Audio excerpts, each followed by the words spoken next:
straight up on this. We did not even talk before the show type of shit. We usually do.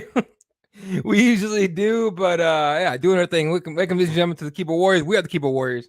I'm Eddie Laws, Fred Kirby, shooting shit on a Friday night on UFC 280 Eve. They are currently sleeping over in Abu Dhabi, and come 7 a.m. my time, I think 10 a.m. your time, they're gonna be fighting. So this is gonna get pretty wild pretty quick.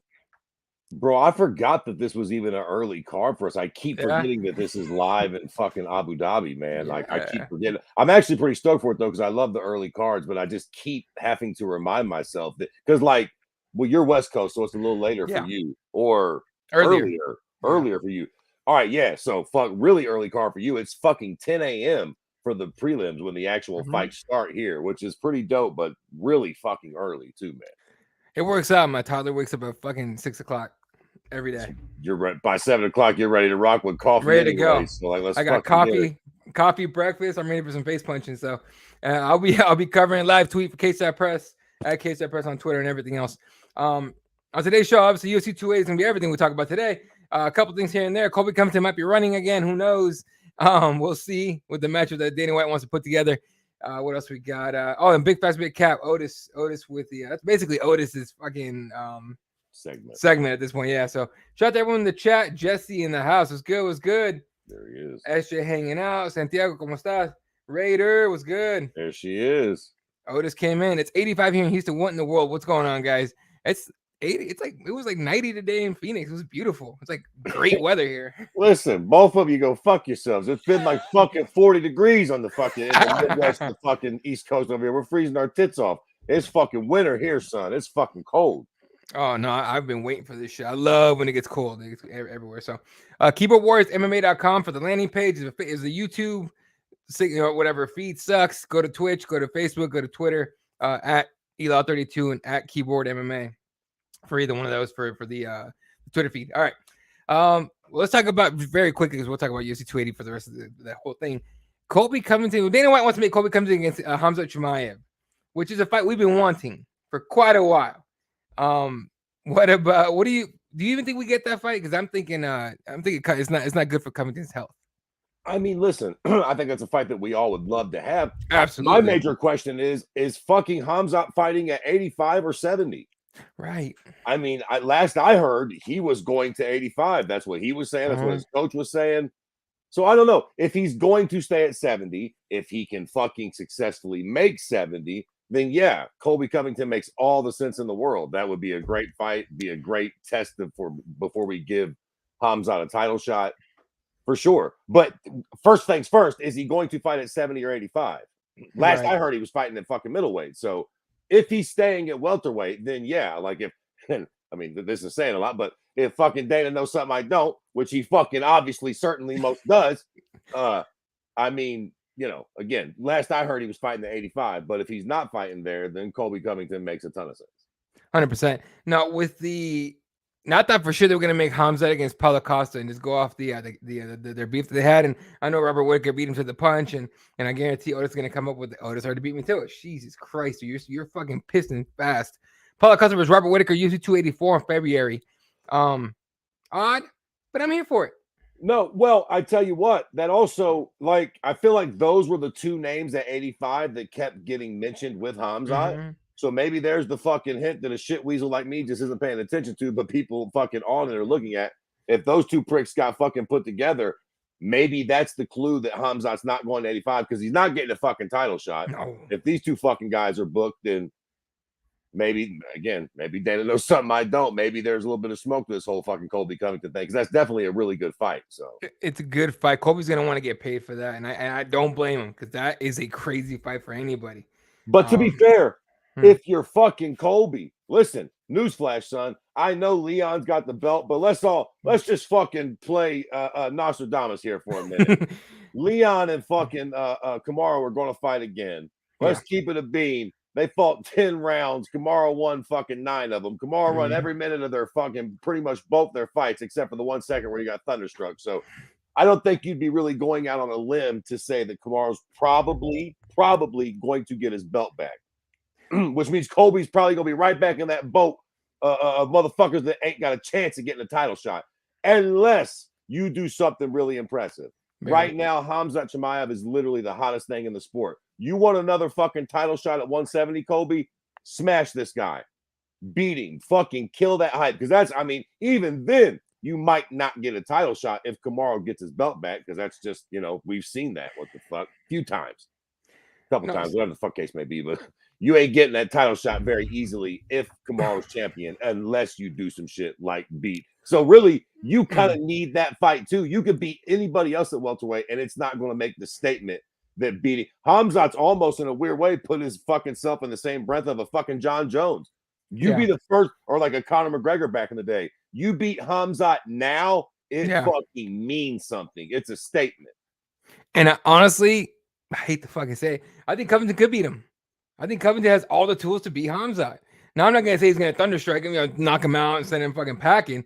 But if Gilbert Burns can go all, what was it, 3 rounds, whatever it was, 3 rounds with Khamzat, I don't think it's out of the question that Colby could do it too. Listen, as much as fucking Colby Covington annoys the fucking piss out of me, he's a great fighter. I mean, Khamzat might win that fight, but we can all assume Khamzat's not going to dominate it. No. He's not just going to come in and throw Colby on the ground. All respect to Kevin Holland. He ain't going to do Colby like that. He might fuck around, knock him out, but he's not just going to throw him on the ground, hop on top of him, and submit him. I mean, look, maybe he fucking will. That's what makes this sport so great. But I would love it if he did. But I don't see that fucking happening. But that's what makes it a very compelling fight too. Right. That's why I think Colby would be a great matchup. I think people would overlook Colby a bit too much, and I think it would help him out. But we'll see. And again, I'm not a Colby fan whatsoever. Right. I want to see him get knocked the fuck out. But that's a good matchup for both guys. For sure.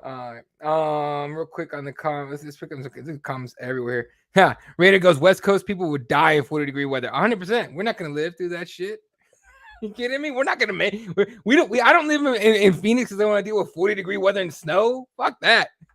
Crazy thing is, this is just the beginning of it. That's what I'm saying. Come fucking January and February, it'll be like fucking 3 below, and it's like it fucking takes a certain type to even make it. We gotta fucking struggle through that shit. It's rough. Bro, I got family in Chicago, and I'm just like, oh, it's minus whatever. I'm like, cool, keep your minus. I'm gonna be up here in plus. Fucking brutal. Right, other fight announcements. Otis says, Lauren Murphy gets Jessica Andrade UFC 283, January 21st. We were supposed to get Andrade versus Manon Fiorot in UFC Paris. Andrade pulled, then Chikagian went in, then Fiorot pulled, and so now we get Chikagian versus Fiorot here at UFC 280 yet tomorrow morning. So, funny enough that match is gonna happen. But Lauren Murphy gets Jessica Andrade pretty solid. Again, visually weird looking, but fair enough. Nico Price versus Phil Rowe, December 3rd. Where's Nico been at? I think Nico's been very careful about getting these matchups. Shit. Maybe he's hurt. I don't know. It's been a while. Bowie, what's good? What's good? Raider says Murphy was Andrade should be fine. I think so too. Okay. So I was gonna go to this next one. I'm glad SJ said it first. Dana stated today that John Jones is a no-go this year. He said beginning of next year, maybe in the spring. So this is what we talked about last show. I told you we ain't gonna see him this year. I told you, and they're gonna want to do Ngannou, right? And we were talking about how Stipe is gonna want to get paid, right? Stipe want to get paid. Apparently, they don't want to pay Stipe, so they're like, fuck it, we're gonna shelve John for the rest of the year. You know how I know I'm an optimist? Because you thought it was gonna happen. I literally just watched that interview too, like 2 hours ago. Okay. So I was watching dinner and I watched the interview. I think he did it with the Mac Life guy. So yeah. I watched that interview. And when I was watching it, when he said that, the first thing I thought is, look at Dana trying to throw us off the scent. So when he does announce it, it's a big fucking surprise. Possible. So I don't know. I'm still holding on to the slither of hope that he's just trying to throw us all off the scent so he can still be like, boom, bitches, Daddy John's fighting. We got the deal done. I had to fucking lie to you, little twat, so I can still surprise you. Now, again, that's me showing my optimistic side. Yeah. Realistically, of course he's not fighting. All you fucking pessimistic pricks. Are you happy?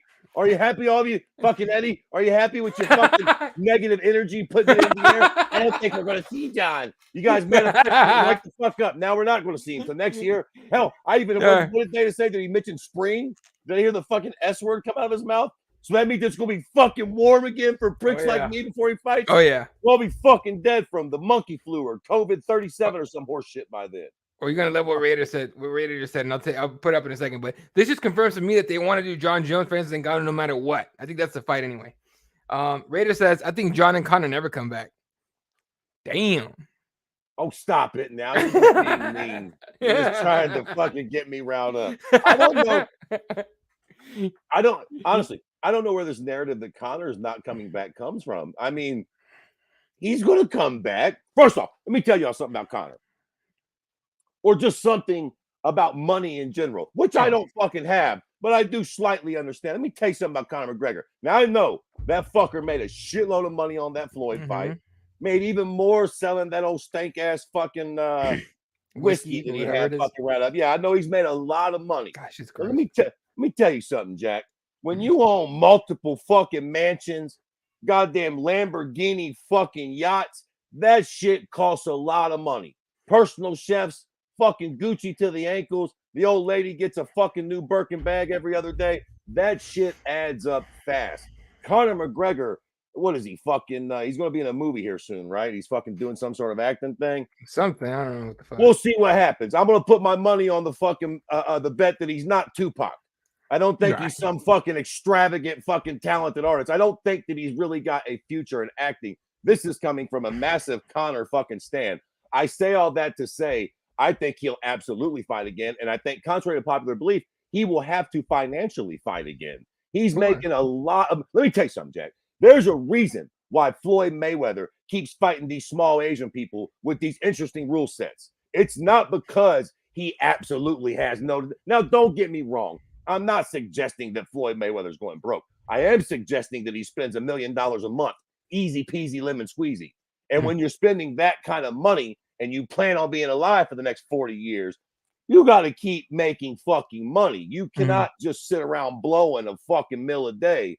Eventually, even the richest people go broke. These aren't people who really own whole chains of McDonald's and shit. They're making massive sums of money, but one fair pop. You know what I'm saying? Yeah. Conor probably should have kept the whiskey company. I know he made a lot of money selling it, but bro, when you're spending as much money as he's spending a day, a week, a month, over months with no fighting, years with no fighting, I think for sure he has to fight again. Like I said, there's a reason why Floyd keeps doing all these weird matches. He's not getting the fucking money he said. That's one thing I do believe with Uncle Chell. He ain't getting 20 million, but he probably getting a cool 4, a cool 6 or 7, enough that fucking, keep him in the fucking green for a while, or the black or the red, whatever the fuck it is. Right. No, 100%. No, and I think he comes back. There's no way he doesn't come back. I mean, all the shit people talk about him, and honestly, he's been gone for what, 2 years, 3 years? Yeah, and listen, and don't even get me started on John Jones. You guys better stop it. He's the goddamn living goat. Fuck off with the picograms. I'm just fucking saying there's no fucking way he's not pulling a goddamn Habib. I'll tell you another thing. Not only is fucking Conor and John going to fight again, but I'm fucking telling you, and we might get a little taste of it tomorrow morning. Habib will fight again. Oh, okay. Because he's fucking another one. Now, I know he doesn't spend money like fucking Conor and Floyd, but how old is he? Fucking 23? He fucking retired when he was fucking. I'm fucking listen. I'm being. No. But he's fucking young. He's got a lot of life to live. I think he's another one that's probably going to realize that. Sorry, Mom. I need to at least come back and take another 1 or 2 and get another fucking 10, 20 million thrown in the old bank account. Maybe I'm fucking wrong. Maybe he seems like he's smart with his money, and maybe it has nothing to do with finances. All joking aside, I do think that Habib fights at least one more fucking time. I don't think he's done forever. If Charles Oliveira somehow finishes Islam tomorrow, especially early, I think Habib's going to get his fat ass back on a fucking treadmill real quick and start cutting weight, because that dude's going to be like, I'm going to get it back from my people, whatever. Maybe, but even then, if it's not that, I do think if Charles keeps winning and he starts poking the bear, I do think that he could eventually get him out of retirement. Or I think something will. Maybe it'll even just be the itch for competition. I don't feel like he stays gone forever. I just don't, man. I really don't. I hope he comes back and fights one more time, and for whatever, whether it's win or lose or anything, just to shut people up with his whole because I don't think he's a GOAT. I never had him as a GOAT, but because people were just like, oh, he's ducking this, he's ducking that. He left early. Like, all right, fine. He's gonna come back, take on whoever the top guy is. He wins, y'all can shut the fuck up. He loses, you guys get proven right, and we're done with it. But honestly, bro, I think it was I think Kairos tweeted this out not too long ago. But I mean, for me, I completely share that. If indeed John Jones does come back, and if he fights Stipe or Francis, any of those cocksuckers in the top 2 or 3 at heavyweight and wins, Habib, who? Sorry, but if John comes back and gets a top-notch win at heavyweight, the fucking debate is over. Dude. Again, fuck off with the picograms. John Jones, the goddamn GOAT, and it's not fucking close. Dude, he wins the belt at heavyweight, especially impressively. That's it. So, you can't say nothing else. There's nothing to say. Right. Even if he loses his next 3 fights after that, it don't fucking matter. It's over. At the end of the fucking debate, it's over. John's the fucking GOAT, period. Yeah, you're probably right on that shit. All right, let me catch up on comments. Everyone's like throwing a whole lot of stuff in there. So very quickly, I think Colby has better cardio than Hamza for sure. I'd have to agree with that. I think that's one point that we probably could all agree with that fight. One of the few things that we can all agree Colby does have in his corner on that fight. That's absolutely right. 100%. Sean Strickland's funeral on December 17th against Jared Cannonier. I don't think you could jab your way out of that one there, Sean. It was snowing here in Chicago this week. Fuck that. Jesus Christ. What's up? What up, Daniel? Who just came back from Chicago? Hope you had a good vacation, bro. This dude's a huge Notre Dame football fan, and I gotta say, I can't stand Notre Dame football. But that's like the go to South Bend to the stadium. That's like a place you need to go watch a game at if you ever can. Like I seriously do want to go just to watch a game. I don't give a fuck. I hope they lose every game forever, but like I want to go to the place and see it. As a sports fan, it is what it is. What else we got? I want to see Gane versus Stipe. What's next for Curtis Blades though? Curtis gonna fight for the title sometime soon, no? Probably. Yeah. He beat Aspinall. Again, I don't know. I think I don't know about this year, but I think John is definitely coming back. He's definitely coming back at heavyweight. The question is just, is it Stipe or Francis? That's the only question I have. And I guess, I don't know, but I think that comes down to Francis. What's up with this fucking knee? That's what it is. Like in the contract. Yeah, I feel like the narrative is that John is fucking ready. I don't know exactly, like you said, maybe they just don't want to give Stipe the bag, which seems kind of silly. I don't know what Stipe would be asking for, but clearly John's debut at heavyweight, whether it's against Stipe or Francis, we talked about this before, like it or not, and Francis is becoming a very good draw on his own, but John at heavyweight is the draw. Him versus Francis for the belt definitely does a little more, but him versus Stipe will fucking do in the meantime. Like that will sell on pay-per-view because that's, I mean, you know, it doesn't get John the belt, but if John comes out and beats Stipe, it says a fucking lot. A lot. Says a ton, dude. Ask Fat Joe, how y'all doing tonight? What's up, Nick? Fucking Nick. Everyone's showing up tonight. Appreciate the fuck out of you guys tonight. Is anyone from KSAT at 280? No. I considered it, but bro, the flights to Abu Dhabi are ridiculous. The lodging is ridiculous, and then the flight is like forever. And honestly, that's what killed it for me. It wasn't the price. It was the fact that the flight is ridiculous. I'm like, I'm not sitting there for how many ever fucking hours in coach, all cramped up. Like, nah, I'm good on that. So, unfortunately, no. But it's all good, dude. I'm sure. I'm sure. I want to go. I do want to go cover a card there at least once in my career. But we'll see. Bowie says Habib was done for sure. Charles would literally have to kill Islam for him to consider it. We'll see. And then Rita says, listen, I love a good John Jones fight as much as the next, but these guys got some screws loose, bro. You're not wrong. I say there's no denying that. There's no denying that. He's fucked. Habib is not the GOAT. He fights every 4 years. I honestly, the only people saying that Habib's the GOAT are Habib stands. That's literally it. I don't think anyone else outside of that saying that. I'll keep it a total fucking bean here. Okay. I'm a big Conor fan, so obviously I'm always throwing a fucking shitting on Habib anytime I get the chance. All bias aside, Habib has all the potential, had all the potential, whatever, to be the GOAT for sure. What he did was super impressive. The run that he had, like never losing a round, and you know, or maybe that one Conor fucking round, but like he was the most dominant fighter in the sport up to his fucking retirement or whatever. But you definitely cannot give him the GOAT tag with the level of competition he fought. And you could argue that some of that's not his fault. He spent a lot of time injured. Shit happens. I get it. But every fucking guy or girl in the sport deals with that same exact thing. You know what I mean? Everybody should have fought this guy at this time, but this person was hurt or whatever the fuck. You know what I'm saying? Yeah. You can't really lean on that as an excuse. Like it just everybody deals with that. So It is what it is. Charles Oliveira, in my opinion, has fought, a way tougher schedule than Habib. Now he lost some of those fights too, as far as it fucking goes. But just strength of schedule alone, Charles fucking went through a murderer's fucking row, man, and is still doing it with Makhachev. And he is still doing Makhachev, but I don't know what the fuck. I'm just sick of this goat talk for like guys that like didn't really beat any like real killers, honestly. Let's say Charles wins or Habib comes back and says, I want a title fight, and they give it to him. He beats Charles, I will shut the fuck up. So I will say this. I wouldn't mind, although it would be fucking sad if we finally, because it'd be getting the fight like 30 years too late, but Tony versus Habib, man, I wish we would have gotten that fight. Yeah, God damn. It's too late. It's too late. Honestly, even if Habib come back at this point, I think we'd really have to maybe temper our expectations. I think he would still be Big great, time. but bro, you can't just take 2-3 years. I mean, you can. People have done it, but like we don't really know what would come back at this point either, man. He might still be that guy. He should, but we don't know. Daniel says, I don't think Steve comes back if they don't make the fight between him and Jones for the belt. He'll come back. It just has to be the right opportunity, but he's not going to do it just for nothing. He wants to get paid, and I get that's another thing that I just don't understand. They fucking throw out interim titles like it's nobody's business. Why not fucking I mean, I'm not suggesting it, but fuck it. Francis has been hurt for a month of Sundays. They've done interim titles for less. It's John fucking Jones.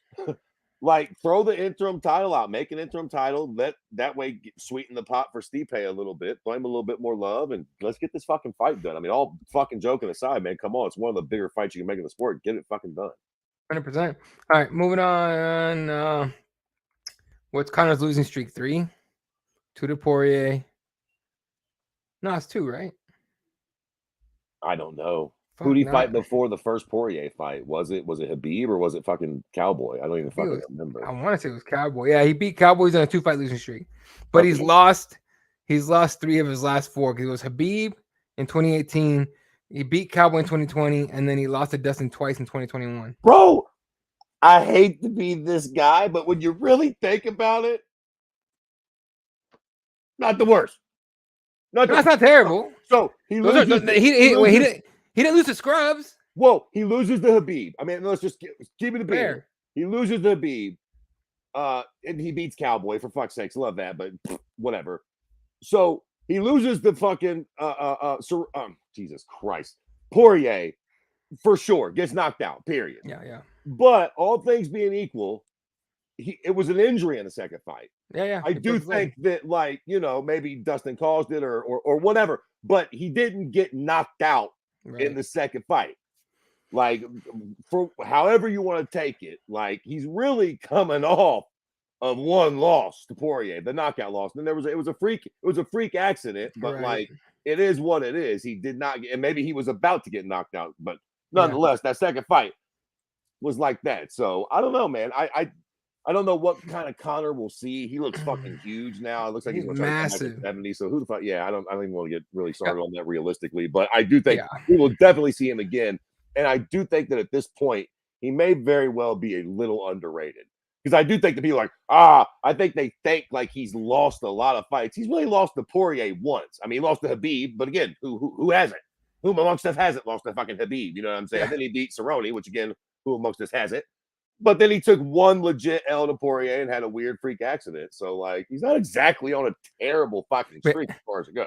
One of my friends gave me shit the other day for saying that I'd rather see the Poirier trilogy than the Diaz trilogy. Like, I'd rather see him finally actually get like a fully healthy fight with Dustin. But now that he's basically going to 170, there's no way that guy can make 55 anymore. I don't think we'll ever see it. So unless he can get Poirier to go up to 70, which Poirier is fucking crazy, he'll do it. But that'd be a terrible idea for Poirier because Conor's fucking huge and he's really good. So we'll see. I want to see him come back. I want to see Conor come back. Like, for all the shit that we talk, we say about him and everything, I say about him and everything and whatever, I enjoy his fights. I really do. So I want to see him come back at least one more time. And then if he wants to fuck off after that, cool. But yeah, let's see him fight one more time. All right. Bowie says, John Jones is the GOAT. You're telling me Habib never juiced? People are ignorant for thinking that top fighters are clean. I mean, look, everyone but the Diaz brothers, I believe, probably juiced at some point, right? But it's what I say about CrossFit athletes. I don't know if you guys ever seen the games. They're fucking like weird, but like you see some of these human beings, they don't look human. Like they all have like muscles, have muscles. So you telling me no CrossFit athlete fucking juices? They're all juicing for sure. So now I'm not gonna say that John Jones is juicing right now. I don't know. He's huge, but I don't know. Habib, I don't know. Like who knows, right? But that's one of those things where to me a drug test is an intelligence test and not like an actual drug test. So bro, we have got to get a soundboard for this show. We need the. I'm gonna work on it. Was it Nate Diaz? Everybody's on steroids. Yeah, everyone's steroids. We need that. Nick and we Diaz, need, Nick Diaz. Was it Nick that said it? Nick Diaz. We need that, and we need the fucking George. I am not impressed with your performance. We need them shits on speed dial. I'm legitimately gonna work on that. Fuck. You gotta get that done. Yeah. Although you know what, just on some fourth wall shit. Let's see if oh no, I can't find it. Never mind. I'll see if I can find it later. All right. Fucking StreamYard. We use StreamYard for this thing. So whoever wants to, people ask me all the time, what do you use to stream StreamYard? And they got a couple new little features that I want to take advantage of. So all right. Well, there's more goat than Habib for me. It's a good point. I think top camps are so advanced at juicing their fighters. Look, you just need a better scientist than the testers have. Is Michael Chandler juicing? Look at him. I don't know, but look at him. Without exaggerating or what's that crime called when you lie on a motherfucker? Perjury? Nah, I don't like when you make up lies about somebody in public and it costs. Slander, not slander. No, slander. Without fucking slandering the cocksucker, I would say realistically, bro, 50-50 chance that he's using, and that's no shade at Michael Chandler. Anybody in the game that's top 5 that looks like that and does fucking backflips after fucking working their tits off for 25. Now look, again, he very well may be fucking clean as a whistle, but 50-50, and that's being nice, just on some real shit. Any fighter in the sport, again, that's an animal like that, they might not be. They might be. I've been watching this shit long enough. They might be. Maybe. Yeah, maybe. Shit. Let's see what else we got. Oh shit, I lost my place. If I missed your comment, man, I really apologize. Repost it because I fucking, you guys are killing in the comments. We appreciate it. It's keep the greatest lightweight of all time. I'm saying no. Okay. Oh Jesus, Dan, I'm about to watch Halloween Ends. Hope it doesn't suck. Have a great night, everybody. Enjoy the fights at breakfast. I heard it sucks. Personally, I heard it sucks, but I'm done seeing that same old fucking lady running from my Michael Myers or whatever his name is. So fuck it. Boo says, Eddie, have you ever heard about camps hiring people for their fighters to avoid testing positive? My friend trains a Parisian, and he supposedly said camps hire people to pass drug tests. He said over 75% of UFC fighters juice, but obviously it's not as much as it used to be years ago once you put in the testing program. Shit. Look at Baba Booey hitting them with the facts. I ain't know nothing. You're not wrong. That, but I bet my fucking left testicle that's true. It makes sense. You know why it's not wrong? I may or may not know. At least back when I was a hard news journalist, way back in the day after college, may or may not have gotten some info about football teams that do that or did that. I don't know if they still do it, but football teams that did that. And I'm not talking about professional teams either. So just take that as you will. So that's not beyond the realm of possibility at all. Nick says the champ is a name and his name is TJ. He'll surprise us, I hope. Okay, listen, relax with the fucking cheating snake. We'll get to him. Just chill. We're trying to fucking pay homage to the GOAT right now. Just fucking relax. All right. Chandler was juicing in Bellator, and does he look any different now? No, he looks. Did he get called for juicing in Bellator? Or I don't think so. Just full on slander at this point. That's full on slander, probably. But we gotta, allegedly, unless he actually tested positive. I don't remember him testing positive, but I could be wrong. I'll say this: Bellator doesn't have USADA. So, all right. Well, fuck it. Let's get into it. UFC 280 this weekend. Let me pull up the card real quick because then we only got about half hour before we have to be done. There's a whole lot of shit I can do with this now. I really like what StreamYard did. All right, UFC 280. We'll start off very quickly through the prelims because there's not a whole lot, honestly, like a whole lot of crazy fights on there. First fight of the night, Karol Rosa against Lena Landsberg. Then Muhammad Mokaev against Malcolm Gordon. Mokaev is going to fuck this guy up and make a name for himself. I feel it. Abubakar Nurmagomedov against Ghazi Omar Gadziev. I actually worked on saying some of these names, and I still suck. No Time and Nikita Krylov is buried in the prelims. I don't know why. This is a great fight. Then Mahmoud Muradov against Kyle Brahalo, another good fight. And then feature prelim, Bilal Muhammad against Sean Brady. Sean Brady's been talking all kinds of stuff. He's undefeated. He's confident in his shit, and Bilal Muhammad wants to shut him up. I'll say this. I keep picking against Bilal Muhammad, and I've been wrong every time that I pick against him. But I think I'm going to be right this time. So we'll see. All right. First fight on the pay-per-view. Kalen Chukagian against Manon Fiorot. Chukagian is like the gatekeeper at 125. So if you want to go lose to Valentina, you got to beat her first. Is there something that I'd be missing about Chukagian fights? I always rag on her, but all bullshit aside, are her fights more exciting than I'm giving them credit for? I feel like her fights are not terribly exciting. Am I They're just not. like, I don't understand why. Maybe does she win a lot? I just women's flyweight. I'll be honest. Sometimes doesn't it? Is she the John Fitch of women's flyweight? Is that why it's like I just want to not remember her, but she just keeps popping up on important fucking cards and important fucking slots every fucking time? Yeah. No, I know Chukagian again. It's like it goes Valentina and like Chukagian and like Grasso or somewhere right here, and then fucking everybody else. And it's a hard, like, just think of Chukagian as the bridge to get to Valentina, and that bridge is fucking not even bridge, it's like a gap. And it's a long gap. You better have some fucking hops to make it. Chukagian got a title shot, right? Yeah, she lost. Okay, that's what I thought. Okay, yeah. All right. I mean, listen. Okay, cool beans. Here we are. We'll deal with it. But let's go. Fuck it. It's a great card. Let's get to it. Yeah. Benil Darius against Mateusz Gamrot. Gamrot is fucking talented. This is a dangerous fight for Benil, who on his own, fight, honestly, he should have gotten a title shot by now, but he got hurt. So I think he got hurt. So now he gets Gamrot. He beats Gamrot. He's got to be on the short list after Volkanovski gets his champ try attempt. But what's up? Well, I'm just shout out to Benil for taking this fight. Man, absolutely, this is really a fucking he's a G all for taking lose, this fight, bro. No win situation for him here. If he comes out and dominates, the casual fans will be like, "Who the fuck was that Gamrot guy?" Like, this is totally one of those situations where Benil is really putting his sort of ass on the line for this really fucking young, hungry lion that a lot of people in the fucking mainstream don't got a fucking clue. This is going to be his coming out party if he can beat Benil. So shout out to Benil for taking this fight, because this was fucking a really tough fight for him to take, man. Oh, Gamrot has a lot more to win. Oh, sorry, Darius has a lot more to lose than Gamrot does. Right. Bowie says, I'm for fighters juicing, by the way. I think it should be legal. Damn. I wonder if it's healthier for fighters to juice by not breaking down their body for years. I'm more against, being able to throw bombs at somebody and like crack their fucking heads off. But yeah, I get what you're saying. Chandler never tested positive. Okay.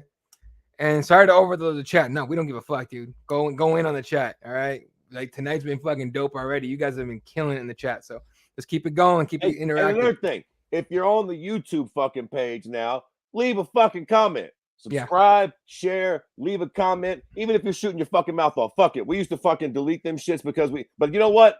All press is good press. Tell us how much you fucking hated it. The more comments you get, I think the more that plays on the algorithm. So like the fucking video. Tell us to suck your dick in the comments, but fucking leave something down there so this bitch can get spread around a little more. Let's do that shit, boys. Let's go. And ladies, appreciate y'all. All right. Next fight up, Petr Yan against Sean O'Malley. This is a huge fight at 135. Dana White compared this fight to Conor Jose. And I get what he's saying, that it has that kind of big time feel. And I agree, honestly. It's as far as the big time feel, not the whole thing, right? But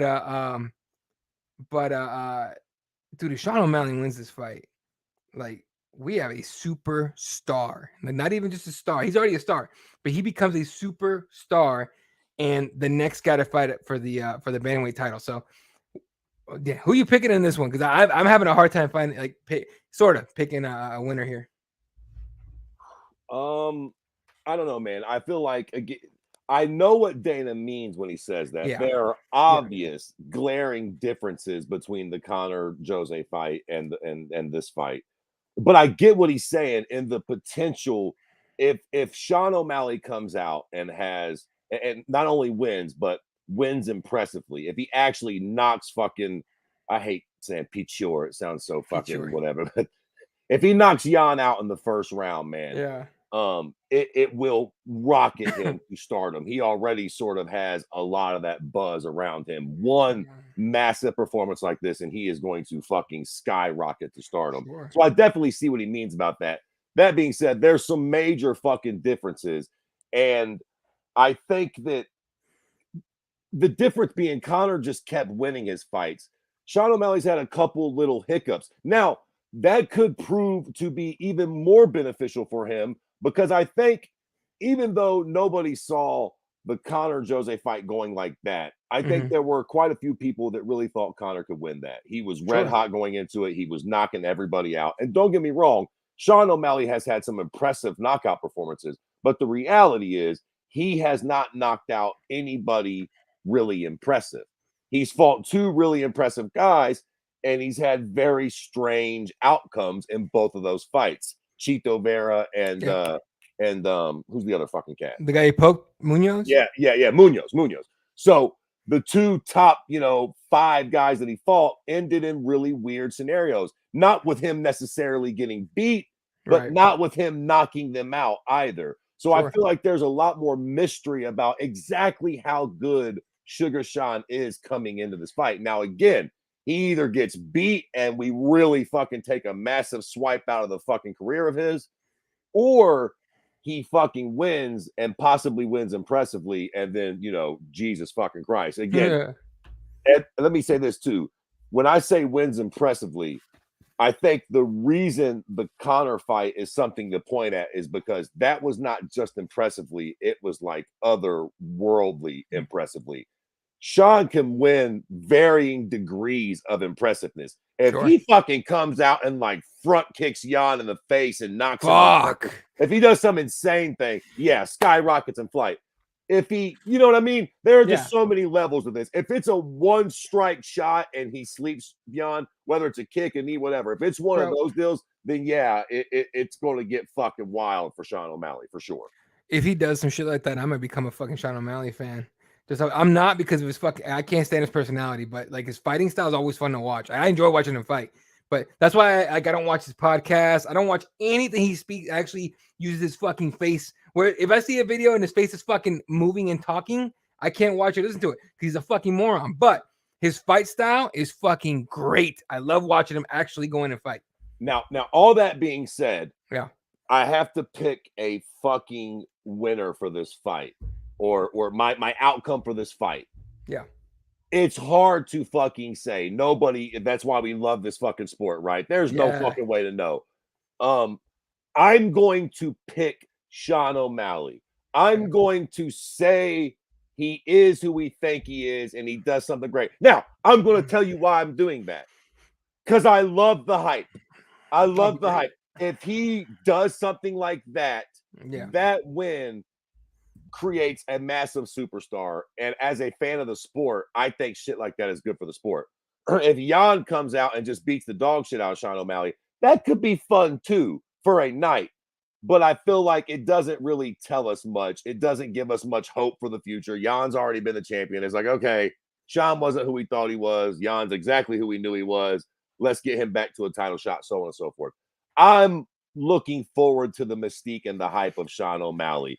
I do think that he could potentially do that, but realistically, it's hard to say. I'm going to pick Sean O'Malley with some crazy strike with it landing or some shit, but I wouldn't be surprised if fucking Pichur avoided that and beat the dog shit out of him for a few rounds and submitted him in the long run or some shit too. I think Piotr Jan's going to leg kick the shit out of him. Those are long ass legs, man, and O'Malley uses the hell out of those things.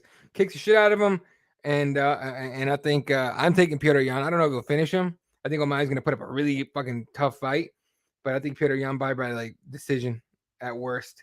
So we'll see. I don't know. I'm excited for the fight either way. Like I don't really care who wins. Personally, I'm picking Jan, but winner's going to have especially if it's O'Malley. O'Malley's got more to win in this one. But if O'Malley wins it, holy shit, I just want to see what the hype goes to because it's going to be pretty nuts. All right. So I think I was taking Jan. He goes, Jan, Dillashaw, Oliveira, my picks, and I would like Darius to win too. Oliveira via submission. Okay, we'll get to that. Otis says it's about time O'Malley fought someone up the ladder, though. I wanted to see the Chito rematch, so either Chito can prove it again or O'Malley can get it back. But I don't mind this either. I think Jan's going to try and pressure O'Malley to take away his distance, and that's his best bet, in my opinion. I think leg kicks and ultimately getting inside is possibly like the deal. I absolutely agree with that. and the fight comes down to if Pishore can close that distance, I think he's going to work him with leg kicks, with body shots, with nasty, fast boxing. But the question becomes, can Sean O'Malley sniper him? Exactly. Can he get out of the way and thunder strike that little short cocksucker and knock him out? That would be brilliant. But if he can't, he's going to be in for a long night, and it's going to hurt. It's going to be rough, yeah, for sure. Otis says, I got Peter Yan by second round knock TKO. Fair enough. I'm mad at it. Boy by decision. I want O'Malley to win, though. I think a lot of people do. I just want to see what the chaos would be. That's it. Same. All right. Yeah. All right. Speaking of 135, the co-main event is to former champion against the current champion, Sean. Jesus. Aljamain started thinking on TJ Dillashaw. Put your picks on this one as well in the comments, folks. This one is interesting because TJ Dillashaw coming off who did he beat last? Shit. First of all, Aljamain beating Piotr Yan to me was like, whoa, okay, like, damn. I know it was close, but fuck. But TJ beat Corey Sandhagen, if I'm not mistaken, and it was really close too. So we're talking about two guys coming off super close fights. I think TJ's overlooking Aljo, and I think Aljo's making a big fucking deal about the the little needle. What do you call him? He called him Needle Shaw or some shit like that. He's some stupid like that. Yeah, but regardless, it's like the fight of the cringy shit. But when it comes down to the fight itself, I'm really curious to see what TJ looks like.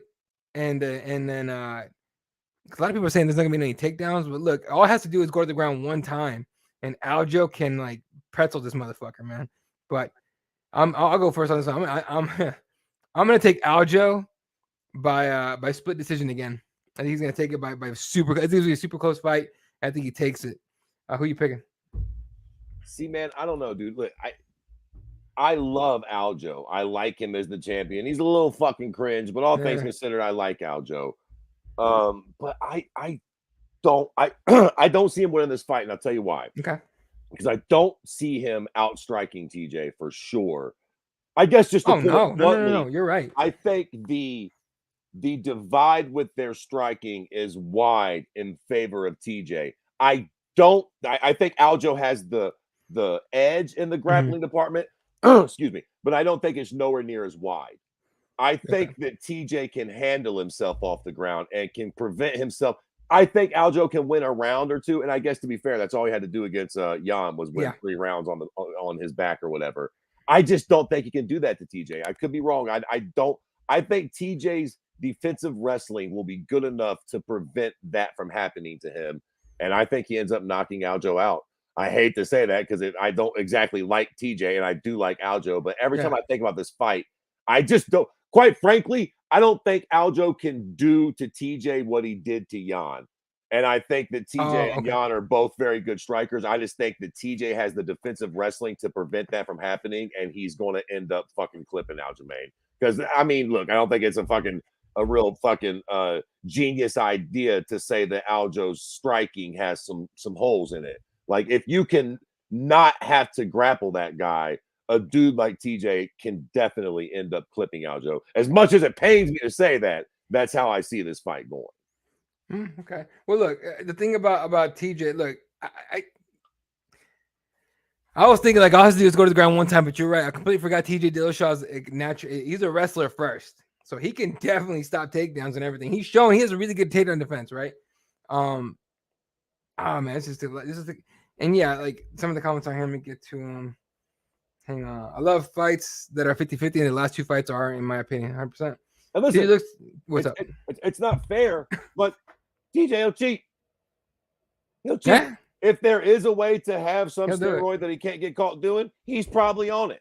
Not fucking fair, but like, let's just fucking keep it a bean here. He's willing to do it. TJ looks to be in tremendous shape. He looks ridiculous for 36 or 37, whatever he is. So does Aljo, though. Aljo's younger. TJ has more ways to win, like Oliveira, and that's the thing. Is just like you were saying, like there's a wider gap in the striking than there is on the ground. So we'll see what happens. That doesn't guarantee a win for TJ. Sure, yeah. TJ and Aljo are 100% going to be a split decision. I think so. Oh, Jeremiah, what's up, dude? There he Motherfucker, I don't know is. when you get online, bro. We need to figure this out. At some point, we all three of us got to get together and do some shit. I'm picking TJ, but he did have EPO nipples at the weigh. Oh, for sure. If there's any way he can cheat, he's definitely cheating. And quite frankly, at this point in the game, I almost look at it as a fucking asset. Fuck it.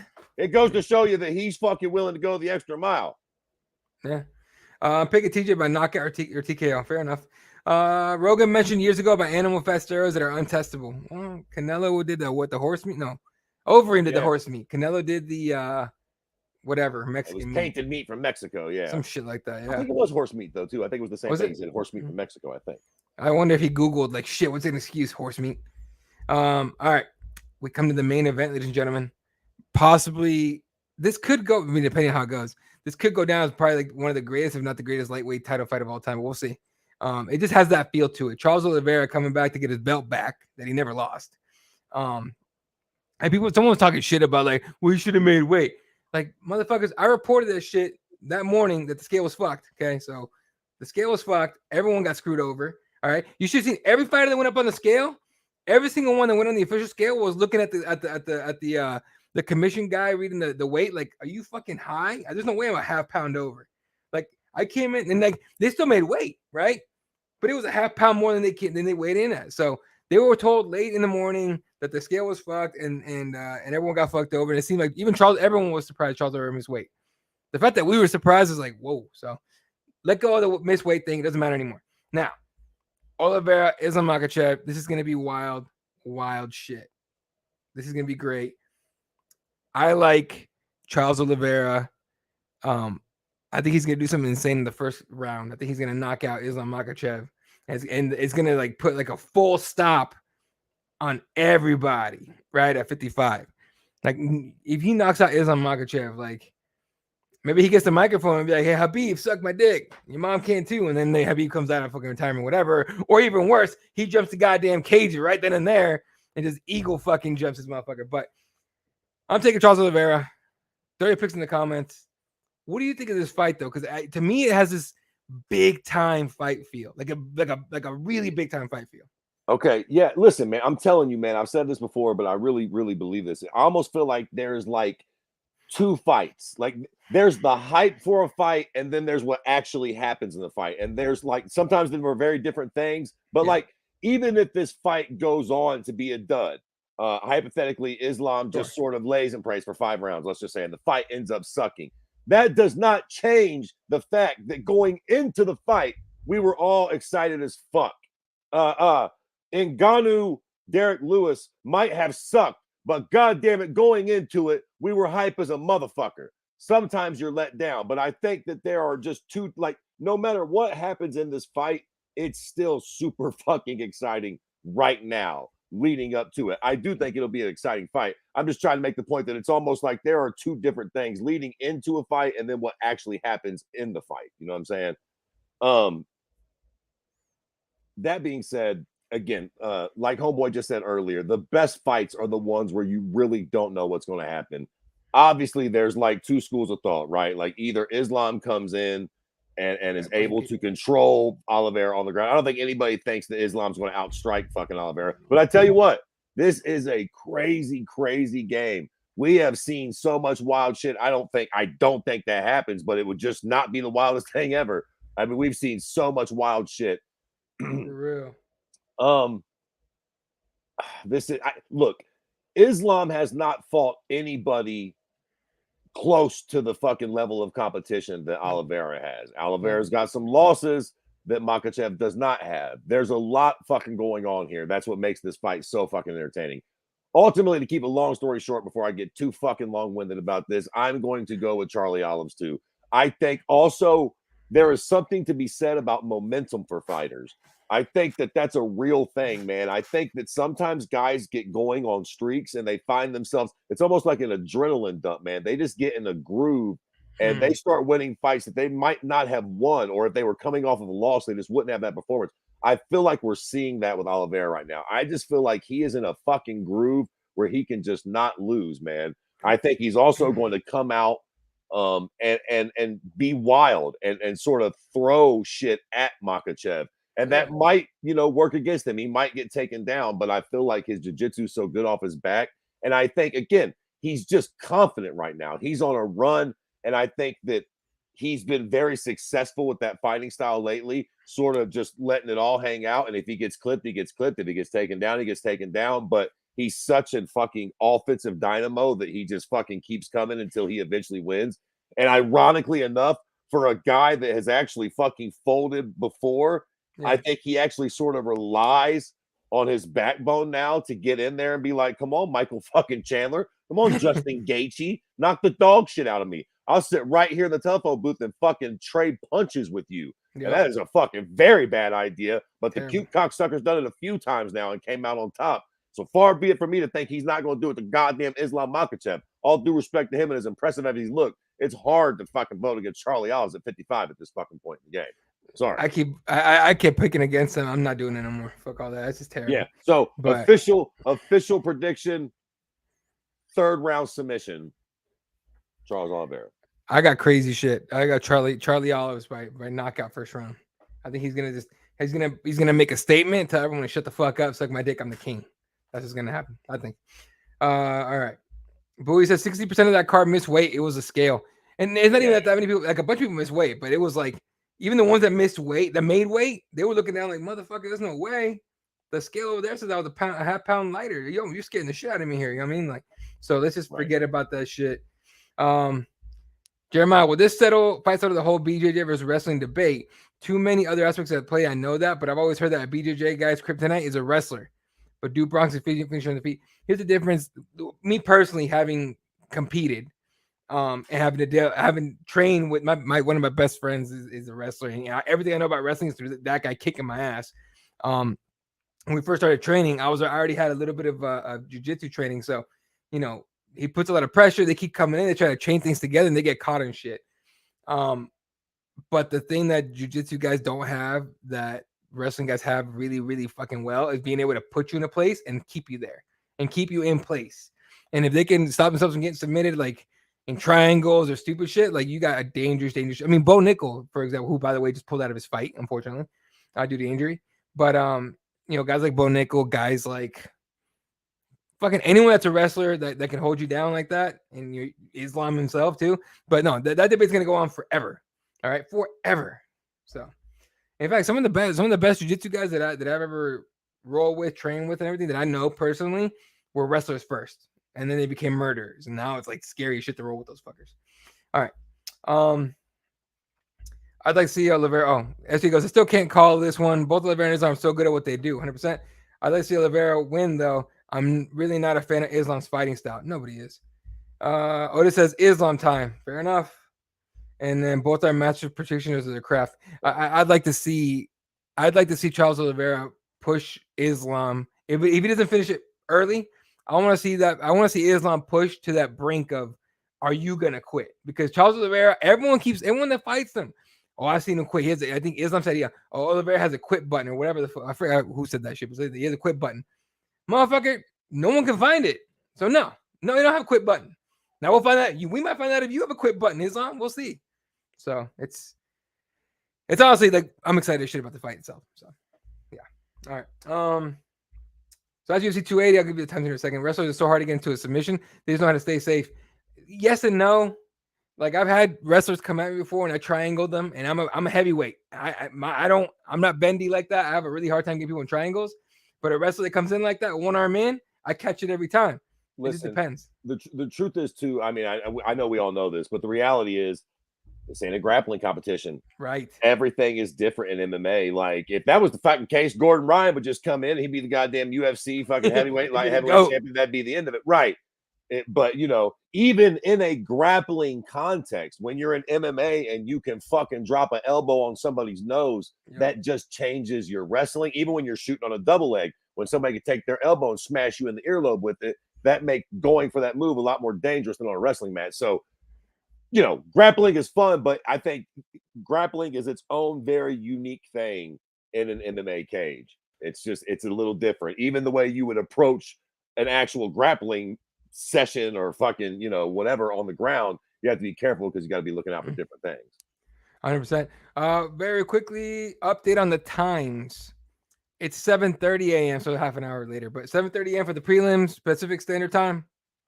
10:30 Eastern. Yeah, 10:30 Eastern, and then 11 a.m. Pacific for the main card. That's what 2 o'clock Eastern time. So early card, get your breakfast burritos, get your coffee and everything, and then get your lunch going because it's gonna be a nice one. Then you're gonna have the rest of your afternoon to do whatever the fuck you want to do, which I'm actually looking forward to. All right. Very quickly through these comments, and we gotta do big facts, big cap, and then we gotta go. Wrestlers are so hard against. I had Islam before, but seeing Oz this week, I got Charles. Oh, they're all blonde. Claywood is a wrestler, and his condition is insane. Oh, they got great condition. Nicky Rodriguez was a wrestler, jiu-jitsu player, and he's stronger than shit. And that, but look, don't let people lie to you. Street doesn't manage jiu-jitsu. Yes, it fucking does. You know how many fucking arm bars and triangles I've gotten out of because I'm stronger than another person? A ton of them. So forget that shit. All right. There's a reason Gordon Ryan lifted all them goddamn weights. Okay. So settle. But you're right. He's Nicky Rodriguez is dope, but he right now he's a musclehead. Soon enough, it'll be very, very, very scary technical. Rodolfo Vieira is a titan in jiu-jitsu, but he doesn't have the complete game of MMA, which is why we haven't seen Gordon Ryan in MMA yet, even though he said he was going to do it. So we'll see. All right. And now, great show, guys. Shout out to the Comic Relief, Curbmeister. Here you go. All right. And that takes us to Big Fast Big Cap.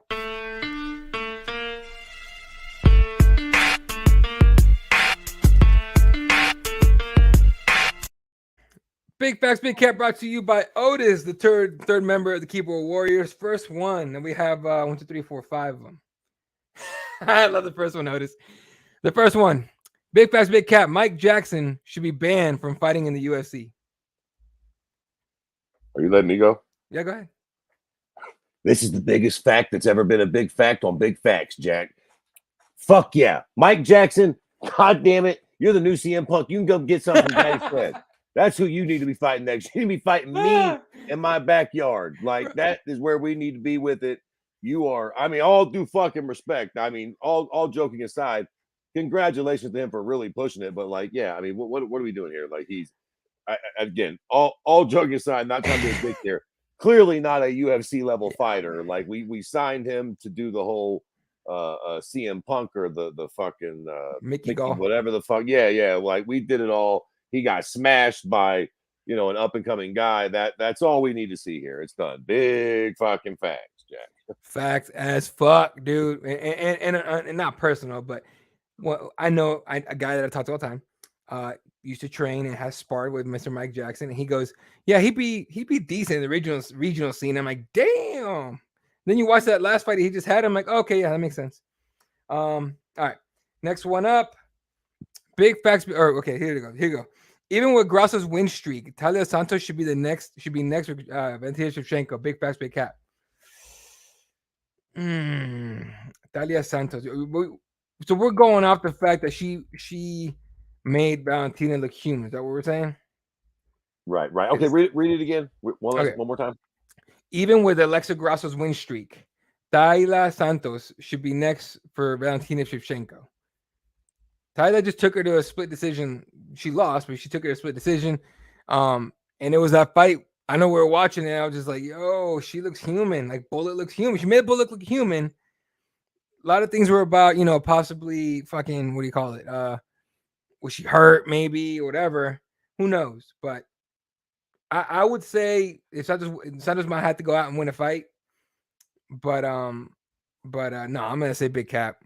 I think it's between Grasso, and if Fiorot or Chukagian can somehow find a way to finish the fight this weekend, and impressively, we could see one of them skip the line. So I'm gonna go big cap on that one. I think Santos is gonna come out. She's gonna destroy somebody and then get a title shot again.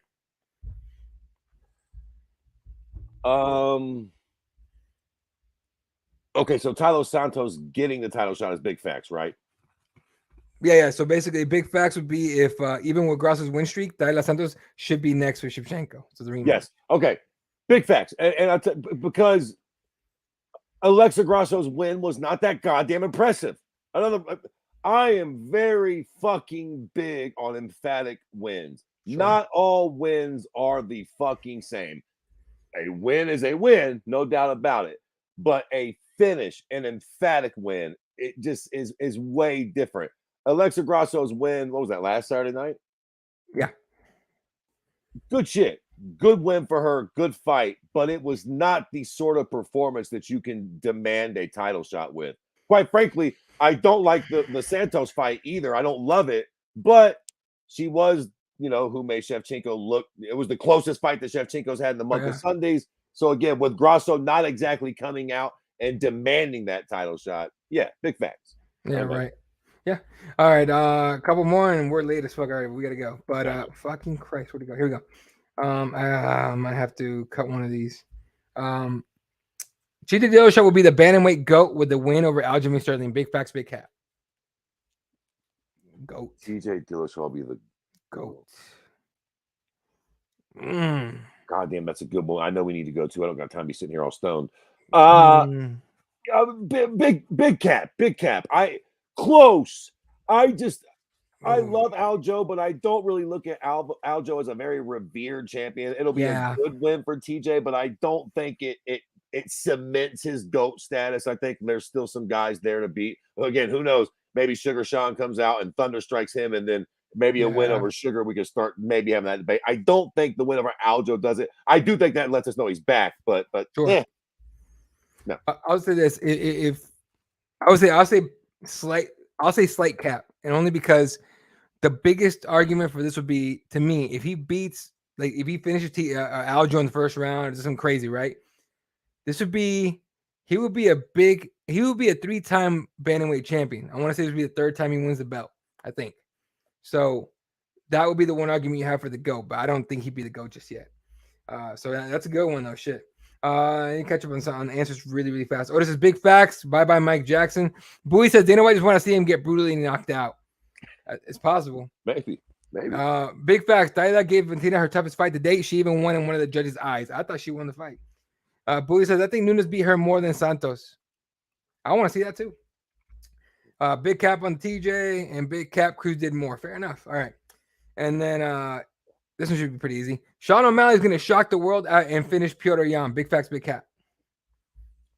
Big facts. I love the hype. I have no facts to back that up with. Yeah, I'm nothing other than just like a gut feeling. I hope that happens. But you know what? Let's ride the fucking magic pony, Jack. Big facts. I'm here for the fucking ride. There you go. I picked Jan, so I can't say big facts. But man, I'd be excited as shit if he did that. Honestly, so I'm gonna go cap. All right, and then the last one because this should be pretty easy for me. It's an easy answer. You tell me what you think. The UFC should start a developmental league. Big facts, big cap. Big cap.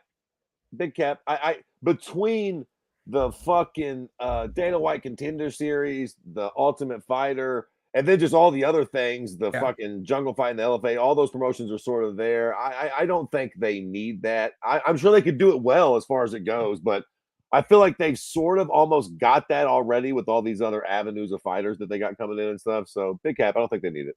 There you go. Big cap, they have one. It's called Bellator and PFL and fucking everybody. Everybody is the developmental league, right? Until somebody steps up and comes up even. Like the reason the NBA has one is because they have a lot of talent that needs to be tested and all that, right? So that's the reason that they have the G League. I think the G League they call it now, the G League and college and all that. And I mean, you could say Dana White Contender Series is it. You could say tough when they do it, even though it's awful. Is it? That could be, but as far as like a developmental league, no, it's called Bellator, it's called PFL, it's all those, so it's not really needed. So I'm gonna go big cap as well. If TJ knocked him out, he would have done more than Cruz for GOAT. We can argue that next time. We don't got time for that. Big facts, everyone's on steroids. Fair. Big cap, Giannis too good. See, Bowie knows. Dana White Contender Series. Big cap is not needed. 100%. All right, folks. That's gonna do it for us tonight. Normally not in a hurry to get off here, but I gotta go handle the kiddos. So shout out to everyone tuning in tonight. Jesse, SJ, Santiago, Raider, Otis. We had a lot of people here. You guys are dope. Seriously, you guys are dope as fuck. Now hit the subscribe and the like and tell your friends about us. Be dope. We appreciate that. Daniel Rodriguez, hope you had fun on your vacation. Bowie, as always a lot of fun. Dude, spam the shit out of the chat. We don't give a fuck. Oh shit, we lost Fred for a second. All right, maybe he'll come back. We'll see. Who else we got? Who else we got tonight? Nick X Micro, appreciate you. Let's say Jeremiah was here for a minute. Appreciate the hell out of all you guys. I'm gonna give Fred a second here to come back. If, maybe he'll come back, maybe he won't. I guess he probably won't. All right, well, that's gonna do it for us, ladies and gentlemen. Appreciate the fuck out of you guys. Until next time, Santiago, appreciate you. You guys have a wonderful day, wonderful evening, wonderful night, depending where you're on the planet. Good night. And as always, our homage to Mr. Andrew Reed. Good night, Wilshire. See you guys.